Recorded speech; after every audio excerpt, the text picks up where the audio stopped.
it's kind of general because Lloris as well and Romero, players who played in the World Cup final and had that emotional impact on them, and so soon, and being forced into the demands of a Premier League season. Will you have to sort of nurse him back from that blow that he's had? Do you think there'll be any impact on his form? Because normally a player loses a World Cup final or plays in the World Cup final, they have a 3-week holiday, then you come back into a pre-season and it's a bit easier to get back.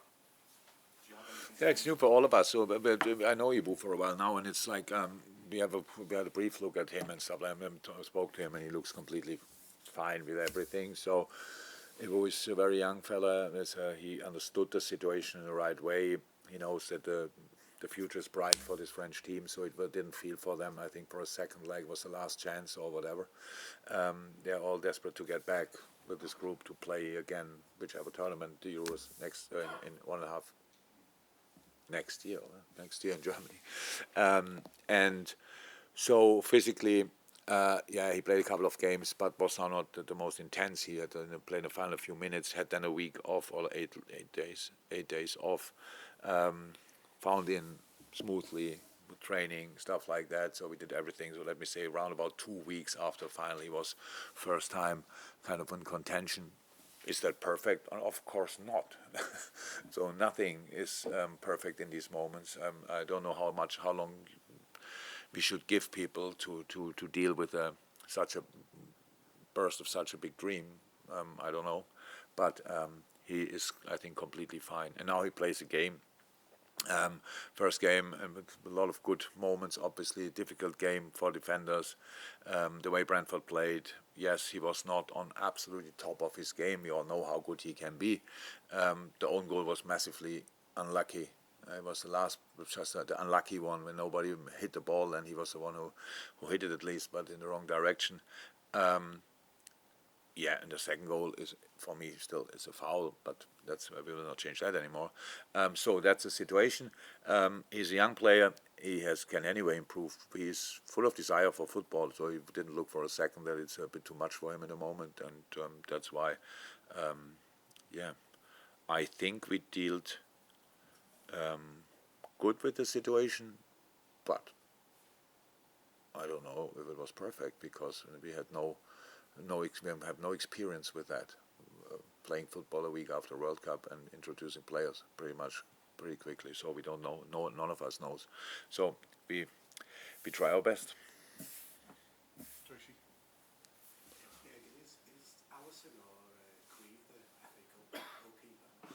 It was always Alisson. Last year we played. Forgot the exact reason. We've played one game. I think Ali came only back the day before the game. Is that possible? So, but it's clear we have Queef, but no, it's Alisson. Andy?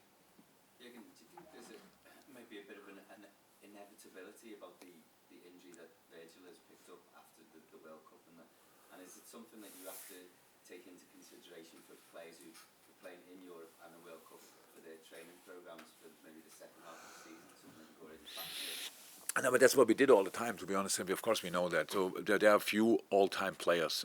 So players who play for the team all the time, for your club all the time, for the national team pretty much all the time, and in Europe. The exact same amount of games, I think, in the Premier League maybe Harry Kane has.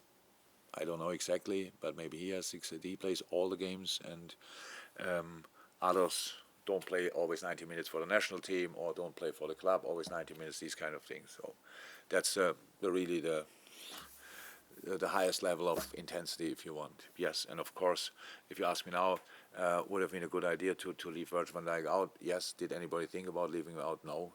Him included. Was no reason for it. So it was not that we thought that's a bit too much, because just we only deal with the things you know about the player. The player knows how he feels, gets the treatment he gets, and then after that, and my relationship with Virgil is very close. If he would have felt a little bit, he would have told me. I would have said, "Boss, not for me this weekend or this Monday." So that's what we deal all the time with. That's what I'm talking about all the time when I say we have to reduce games, FA Cup or whatever, these kinds of things. It's just because the best players play all the time. That's how it is. And then people tell us, yeah, we let them leave them out and do that, rotate. Funny enough, who leaves the best players out? These kind of things. So it's not that easy. So we have to sort that in the future with bigger squads, I think, and even more level squads like internally and these kind of things. But if that's possible, I don't know. But it's probably the only way to deal with it, and for internationally and so like for the national teams and for the club teams, we will see how that will work out. But it's something we have to develop, the direction we have to develop, and if nobody reduce the games. So yes, we think about how to deal with it, but honestly. And you know that the intense part of the last week were the games. And of course there was treatment. And so when did we play?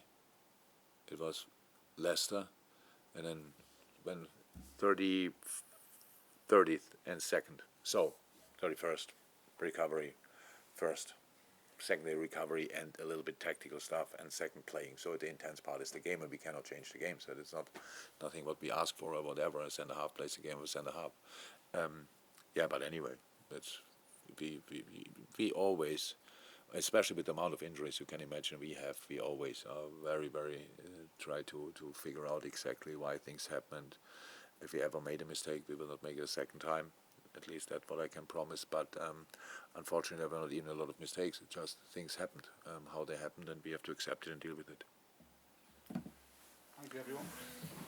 Thank you.